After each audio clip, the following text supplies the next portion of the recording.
हमें आपको ये निश्चित करना है कि हम भीड़ में खड़ा होना चाहते हैं या अपने जीवन में कुछ आविष्कार करना चाहते हैं।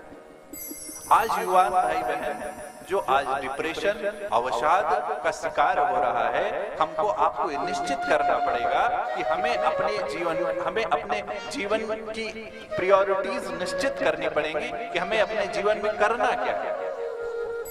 कि हमें यदि सिर्फ एक साधारण मनुष्य होकर के खा पी के मर जाना है तो फिर जैसा जीवन जी रहे हैं वैसा जिए, लेकिन यदि जीवन में कुछ करना है तो उसके लिए हमारे ऋषि मुनियों ने हमको आपको ये अनुष्ठान दिए हैं, ये समय दिया है, ये नवरात्रि दी है, ये दशहरा दिया है, दीपावली दी है, ये जो पवित्र माह में 2 एकादशी, ये जो पवित्र उत्सव है, ये अनुष्ठान है, ये इसके लिए नहीं है कि सिर्फ इनको जिया जाए, नहीं, ये इसके लिए है क्योंकि इनकी विभिन्न विभिन्न मान्यताएं हैं। इन मान्यताओं को मानने के लिए हैं, ये हमको आपको आपसी सौहार्द के लिए प्रेरित करते हैं, ये हमको आपको एक सामाजिक संदेश देती हैं और हमको आपको जोड़ती हैं।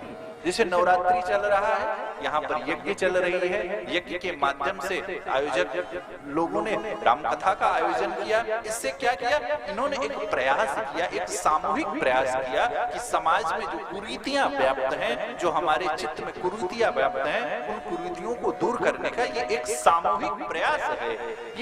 ये सिर्फ साधारण, ये सिर्फ धार्मिक अनुष्ठान ही नहीं है, ये सिर्फ कोई धार्मिक कर्मकांड ही नहीं है।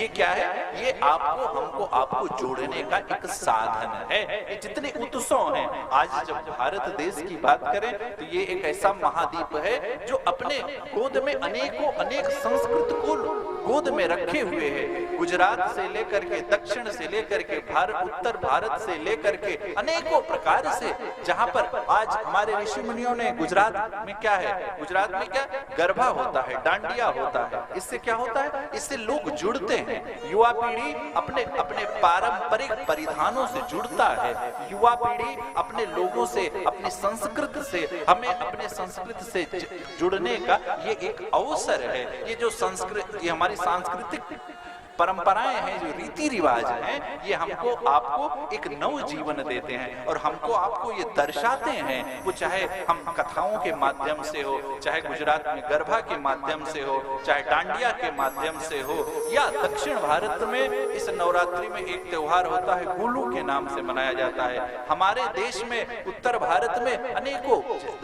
कलकत्ता में आप चले जाइए, वहां पर क्या होता है, वहां पर विभिन्न पांडाल लगाए जाते हैं, विभिन्न प्रकार से तैयारियां किया जाता है, मेले का आयोजन किया जाता है। वहां पर आप जैसे आप आते हैं, आप लोग अब क्यों, क्योंकि अपने व्यस्ततम जीवन से, क्योंकि हर कोई व्यस्त है, वो क्या करता है, वो इस समय निकाल करके अपने पारंपरिक परिधान में, अपने पारंपरिक वस्त्र में आकर के अब विश्व बंधुत्व की भावना को देखता है, जीता है।